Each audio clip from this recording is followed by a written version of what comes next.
Okay, next thing of importance for women doing pull-ups and chin-ups, and this is important and it's worth discussing, is the differences, the subtle differences between men doing pull-ups and women doing pull-ups, which is why I teach pull-ups a little bit differently for women. Guys generally have more upper body mass, stronger grip, stronger arms. Let's think about a woman. She's pretty much often the opposite. She will have bigger legs, bigger lower body, and not the same upper body. So if you think about it, if a guy's doing a pull-up or a chin-up, he has all of this upper body mass that he can use to do a pull-up or chin-up. Women have all of their weight, not all out there, but most of their weight will go to their lower body.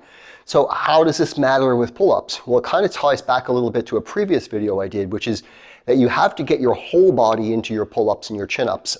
Your core, your trunk, your legs, your hips, not just rely on upper body. I've talked about this in a previous video, which is when you go to do your pull-up, you have to learn to brace your core, drive your belly button to the sky, and create tension in your trunk, okay? So you don't want to rely on just your upper body, you want to rely on your full body when you're trying to get stronger for pull-ups.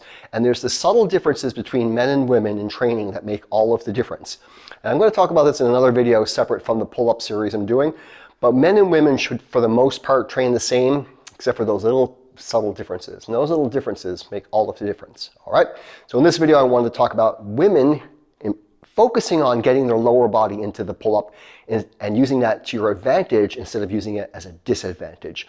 And I've talked about this in another video, which is if I put my legs behind me, now my legs are dead weight and they are a hindrance to me. I'm making things harder. My core is basically extended. If I put my legs slightly in front of me in almost like a hollow hold position, now my core is working. When I go to do a pull-up, I'm going to use my legs, my hips, my core, and everything, okay? Stay tuned in the next video. I'm going to talk about 3 types of grips in the pull-ups, and then after that I'm going to go through my system that I use to let you know what stage you're at and when to go to the next stage. Hope these help. Cheers.